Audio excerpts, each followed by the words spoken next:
Halo, assalamualaikum rekan-rekan semua. Semoga masih semangat selalu ya.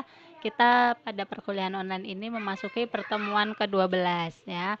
Pada pertemuan ke-12 ini kita masih membahas tentang manajemen dari proyek. Nah, pada pertemuan ini adalah tentang procurement atau pengadaan proyek ya. Mungkin di sini teman-teman mengenalnya adalah pengadaan barang, jasa atau apapun itu yang biasanya dilakukan melalui tender apabila proyeknya tersebut cukup besar ya.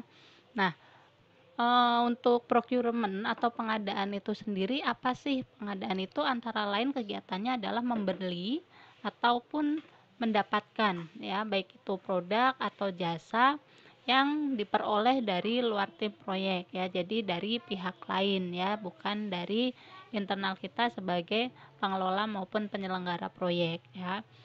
Dalam kaitannya hal ini antara lain ya seperti ada kontrak maupun dokumen-dokumen resmi lainnya yang membuktikan adanya pengadaan barang ataupun jasa ya.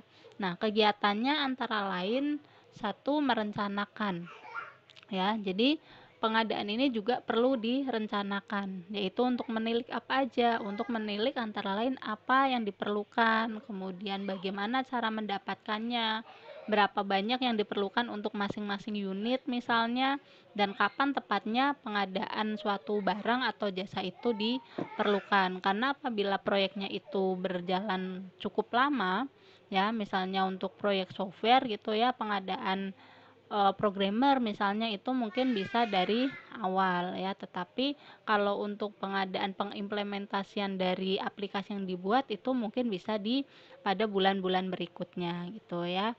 Nah, pada proses merencanakan ini juga biasanya tim pengadaan akan melakukan evaluasi. Evaluasi terhadap apa? Terhadap histori-histori mungkin penjual-penjual yang pernah berhubungan dengan kita ya, sehingga bisa mungkin dikotak kembali, diadakan kontrak ulang ya.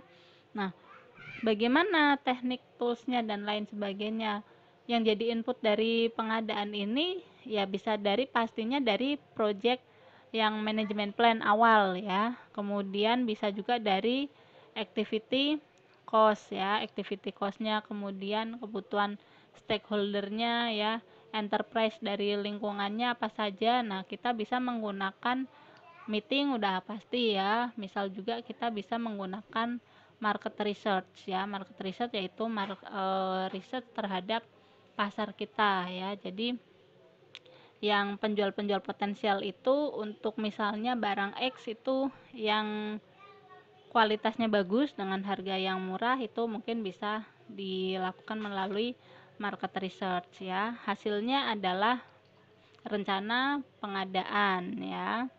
Kemudian yang kedua setelah merencanakan yaitu melakukan pengadaan. Melakukan pengadaan di sini adalah antara lain memilih supplier yang memang sudah dievaluasi oleh tim pengadaan ya, kemudian menyiapkan kontrak dengan penjualnya atau suppliernya, kemudian melakukan transaksi ya. Kenapa sih manajemen pengadaan ini perlu dilakukan? Karena dalam hal ini adalah kita juga berhubungan dengan stakeholder, maka supaya juga dapat memenuhi ekspektasi dari stakeholder ya, meskipun tidak semua stakeholder itu memahami secara detail kebutuhan dari proyek kita ya.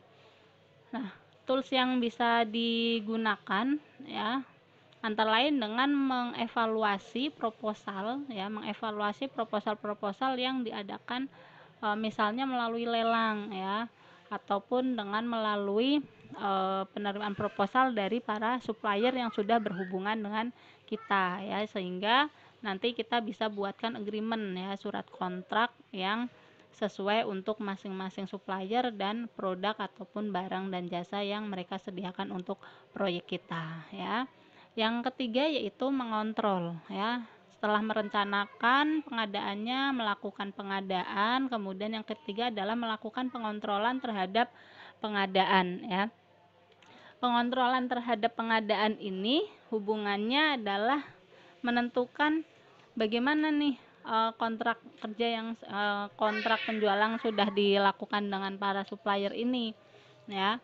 Mereka telah mengirimkan barang apa saja, apakah barangnya sesuai dengan yang kita request ya atau kita pesan, kemudian ada kontrak-kontrak detail tertentu atau tidak gitu ya, sehingga apabila ada kontrak yang mungkin tidak sesuai ataupun hal-hal lain bisa dilakukan korektif ya sebelum kontrak kita selesai ya. Nah, di sini salah satu manfaatnya adalah untuk meyakinkan ya, untuk meyakinkan bahwa dari supplier kita ini memenuhi persyaratan ya, sesuai dengan kontrak yang kita sepakati dengan para supplier.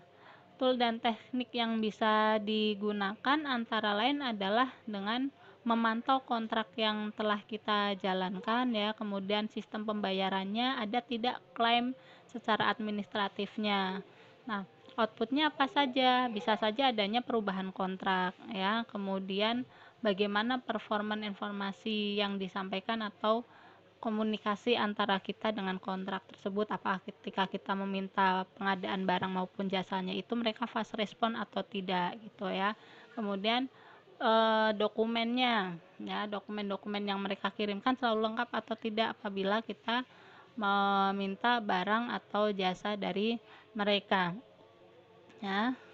Nah, yang keempat adalah mengakhiri pengadaan ya. Dalam hal ini adalah menyelesaikan kontraknya sudah sampai mana, barang-barangnya yang kita pesan sudah sesuai atau belum ya, sehingga kita bisa mendokumentasikan kesepakatan dan akan menjadi referensi bagi kita apakah supplier ini nanti ke depannya bisa kita gunakan lagi atau tidak untuk bekerja sama dalam pengadaan produk maupun jasa bagi proyek-proyek kita yang akan datang ya.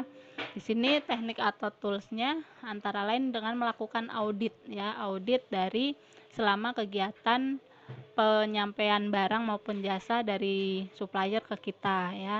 Nah, outputnya apa? Dengan menutup kegiatan pengadaan barang ini ya, dan aset prosesnya itu bisa diupdate ya. Antara lain kalau misalkan ada klaim dari para supplier ya ataupun klaim dari para stakeholder, di sini harus sudah kita selesaikan ya, sehingga selalu hasil akhirnya berupa informasi yang bermanfaat sebagai referensi kita di masa yang akan datang ya. Itu beberapa kegiatan yang menyangkut dari pengadaan barang maupun jasa bagi kegiatan proyek kita ya. Dari manajemennya tadi adalah dari merencanakan pengadaan ya, kemudian melaksanakan, kemudian melakukan kontrolnya sehingga mengakhiri dari kegiatan pengadaan barang bagi proyek kita ya. Demikian teman-teman, semoga dapat bermanfaat bagi pembelajaran kita di minggu ini. Terima kasih. Assalamualaikum warahmatullahi wabarakatuh. Senantiasa semangat untuk belajar.